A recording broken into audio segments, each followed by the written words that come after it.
Hi friends, welcome back to my channel. दोस्तों, आज के इस वीडियो में हम इस ट्रांसफार्मर के बारे में बात करने वाले हैं। इसका जो प्राइमरी साइड है और जो सेकेंडरी साइड है, इसको हम कैसे पहचान सकते हैं कि इसका कौन सा वाला प्राइमरी साइड है और कौन सा वाला सेकेंडरी साइड है। अगर दोस्तों यहाँ पर आपको कलर दिया गया है, दो तरह का कलर आपको यहाँ पर मिलता है। जो रेड वाला साइड होता है वो इसका प्राइमरी होता है और जो येलो वाला साइड होता है यह इसका सेकेंडरी साइड होता है। ये दोस्तों एक स्टेप डाउन ट्रांसफार्मर है जहाँ पर हमें इनपुट हम देते हैं इसको 220 वोल्ट और आउटपुट में मिलता है 12 वोल्ट। तो रेड यानी कि इसका प्राइमरी, इसका इनपुट साइड है और येलो यानी कि इसका आउटपुट है।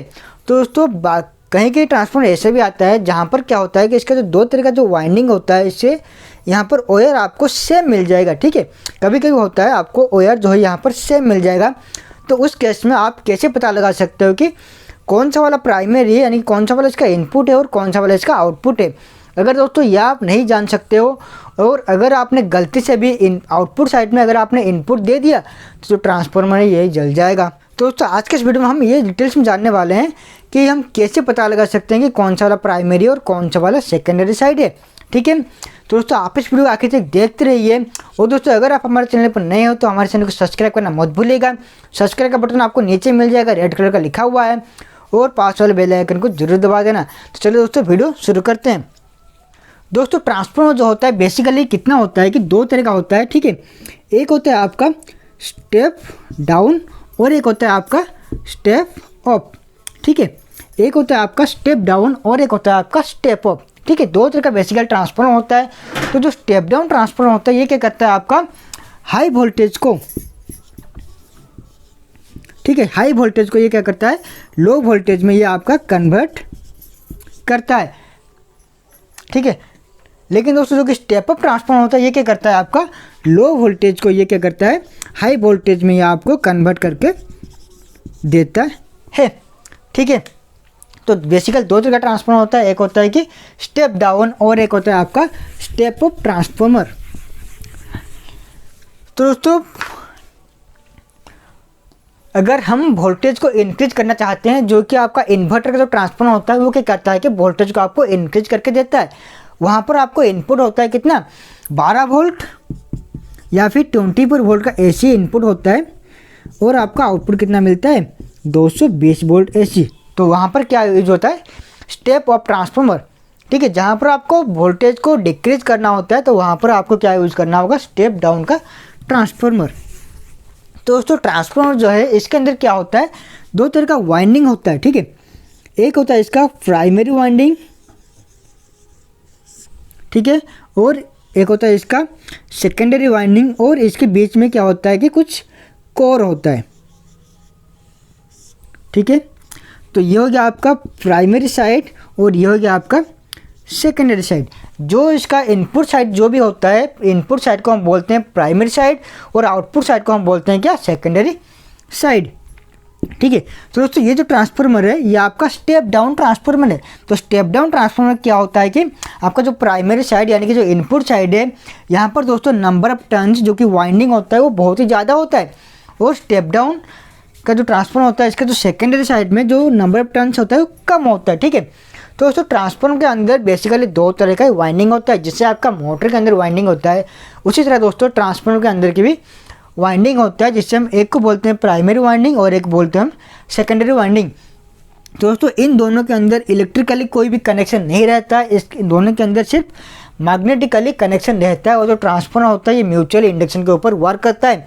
अगर दोस्तों आपको म्यूचुअल इंडक्शन के ऊपर जानकारी नहीं है तो आप मुझे कॉमेंट कीजिए, मैं उसको वीडियो जरूर बना दूंगा।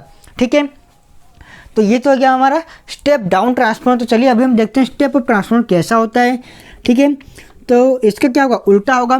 तो स्टेप अप ट्रांसफार्मर क्या होगा आपका जो प्राइमरी होगा वहाँ पर नंबर ऑफ टर्न्स कम होगा, और आपका जो सेकेंडरी साइड होगा वहाँ पर नंबर ऑफ टर्न्स क्या होगा आपका ज़्यादा होगा। ठीक है, तो आपका जो नंबर ऑफ टर्न से डिपेंड करता है आपका वोल्टेज कितना है, इस साइड में वोल्टेज कितना है, इस साइड में वोल्टेज कितना है, तो उसी के हिसाब का जो नंबर ऑफ टर्न्स ये यहाँ पर इंक्रीज होता है और डिक्रीज होता रहता है। ठीक है, पॉइंट पर आते हैं कि अगर हमारे पास एक ट्रांसफार्मर है तो उसको हम कैसे पता लगा सकते हैं कि उसका इनपुट साइड कौन सा है और उसका आउटपुट साइड कौन सा है। तो सबसे पहले हमें देखना होगा हम जो ट्रांसफार्मर ले रहे हैं उसको हम किस पर्पज़ के लिए यूज़ करना चाहते हैं, स्टेप डाउन के लिए या फिर स्टेप अप के लिए। ठीक है, तो दोस्तों मान लीजिए मैं यहाँ पर एक ट्रांसफार्मर ले रहा हूँ जो कि मुझे स्टेप डाउन करके वोल्टेज देगा। तो मैं चाहता हूँ कि मुझे वोल्टेज चाहिए 220 वोल्ट से 12 वोल्ट के अंदर मुझे वोल्टेज चाहिए। मैं दोस्तों उसको 220 वोल्ट इनपुट दूंगा और मुझे 12 वोल्ट आउटपुट चाहिए। तो यहाँ पर मैं बेसिकली क्या लूँगा, स्टेप डाउन ट्रांसफार्मर। तो स्टेप डाउन ट्रांसफार्मर दोस्तों क्या होगा कि आपका जो प्राइमरी साइड का नंबर ऑफ टर्न्स ज़्यादा होगा और सेकेंडरी साइड में नंबर ऑफ टर्न्स क्या होगा, कम होगा। तो ये तो मैं अभी दोस्तों ये मैंने ठीक कर लिया है कि मुझे कौन सा ट्रांसफार्मर चाहिए, स्टेप डाउन। तो मुझे अभी पता चल गया है कि स्टेप डाउन यानी कि इनका जो इनपुट साइड है जो कि प्राइमरी साइड है उसमें नंबर ऑफ टर्न्स क्या होगा, ज़्यादा रहेगा और सेकेंडरी साइड में नंबर ऑफ टर्न्स कम रहेगा। ठीक है, तो अभी मुझे पता लगाने में आसानी हो सकता है कि उस ट्रांसफार्मर का प्राइमरी साइड कौन सा है और सेकेंडरी साइड कौन सा है। तो ये जो ट्रांसफार्मर होता है इसमें आपको नहीं दिखेगा कि कौन से वाला साइड में आपका ज़्यादा वाइंडिंग किया गया है। ठीक है, यहाँ पर कुछ भी दिखाई नहीं देगा कि आपका कौन सा वाला साइड में ज़्यादा वाइंडिंग किया गया है। तो अभी हम कैसे पता लगा सकते हैं कि कौन सा वाला हमारा प्राइमरी और कौन सा वाला हमारा सेकेंडरी है। ठीक है, तो दोस्तों बहुत ही एक सिंपल सा बात है। अगर आपके पास दोस्तों मल्टीमीटर है, ठीक है, अगर आपके पास मल्टीमीटर है तो आप इजीली चेक कर सकते हो, या फिर अगर आपके पास सीरीज बोर्ड है या फिर कोई छोटा मोटा कंटिन्यूटी टेस्टर है तो उसकी मदद से भी आप उसको चेक कर सकते हो। ठीक है, तो देखिए मैंने क्या बताया आपको, मैं ये वाला ट्रांसफार्मर ले रहा हूँ, एक स्टेप डाउन ट्रांसफार्मर ले रहा हूँ जहाँ पर मेरा प्राइमरी साइड का नंबर ऑफ टर्न्स ज़्यादा है और सेकेंडरी साइड का नंबर ऑफ टर्न्स क्या है, कम है। ठीक है, तो प्राइमरी साइड का अगर नंबर ऑफ टर्न्स ज़्यादा है तो यहाँ पर रेजिस्टेंस कितना होगा, हाई होगा।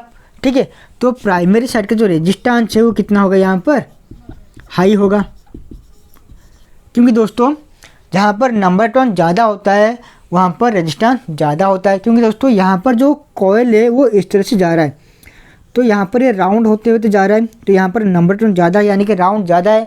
तो यहाँ पर करंट जो है ईजिली नहीं जा सकता है। करंट का जो प्रतिरोधक है, ठीक है, जो करंट का जो ऑपोजिशन है वो यहाँ पर ज़्यादा क्रिएट हो रहा है, यानी कि यहाँ पर जो रेजिस्टेंस है यहाँ पर बढ़ रहा है। ठीक है दोस्तों, तो इसलिए मैंने आपको बताया जहाँ पर नंबर ऑफ टर्न्स ज़्यादा होता है तो वहाँ पर रेजिस्टेंस क्या होता है कि ज़्यादा होता है। तो जहाँ पर नंबर टर्न्स कम होता है यानी कि सेकेंडरी साइड यानी कि नंबर टर्न्स हमारा कम है तो उसका जो रेजिस्टेंस कितना होगा, लो होगा। वो किसके हिसाब से, प्राइमरी के हिसाब से सेकेंडरी साइड में नंबर ऑफ टर्न्स प्राइमरी के हिसाब से सेकेंडरी साइड में जो रेजिस्टेंस है यहाँ पर कम होगा। ठीक है, तो अभी हमें क्या करना होगा, एक मल्टीमीटर लेना है। मल्टीमीटर लेकर के मैं एक मल्टीमीटर लेता हूँ और इसके जो 2 टर्मिनल है मैं इसको एक को यहाँ पर और एक को यहाँ पर मैं कनेक्ट कर देता हूँ। तो मैं अभी नोट कर लेता हूँ यहाँ पर रेजिस्टेंस कितना आ रहा है। ठीक है, तो यहाँ पर रेजिस्टेंस कितना आ रहा है मैं यहाँ पर नोट कर लेता हूँ। उसके बाद मैं यहाँ से डिस्कनेक्ट करके तो मल्टीमीटर को ला करके मैं इस साइड पर कनेक्ट करता हूँ और देखता हूँ यहाँ पर रेजिस्टेंस कितना आ रहा है।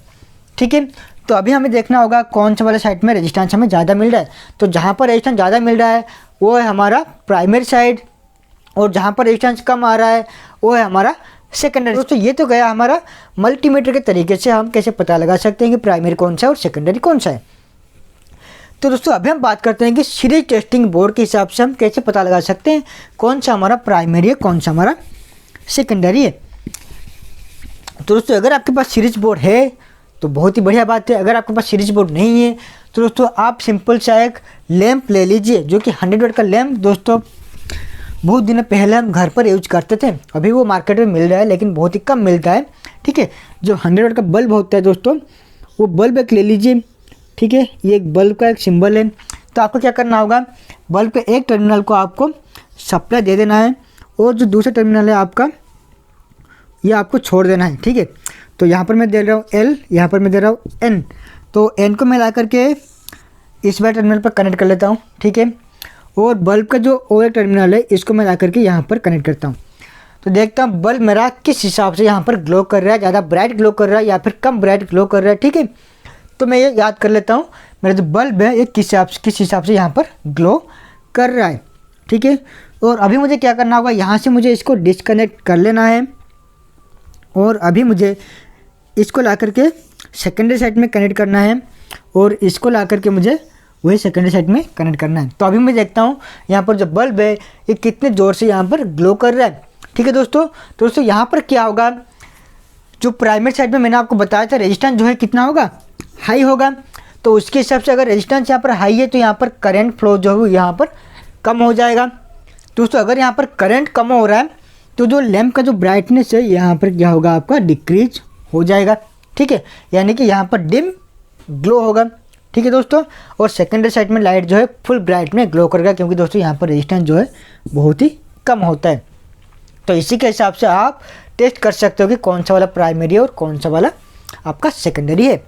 ठीक है दोस्तों, और दोस्तों अगर आपके पास कंटिन्यूटी टेस्टर है तो उसको भी लेकर के आप इसी जगह टेस्ट कर सकते हो। कंटिन्यूटी का 2 टर्मिनल निकलता है, तो दोनों को आप लेकर के यहाँ पर कनेक्ट कीजिए। देखिए एलईडी जो है कितना ग्लो कर रहा है, और उसी तरह आपको उसको फिर से लेकर के सेकंड साइड में कनेक्ट करना है, देखना है किस तरह से ग्लो कर रहा है। जिस साइड में आपका कम ग्लो करेगा एलईडी, तो वो वाला जो साइड है वो आपका प्राइमरी है।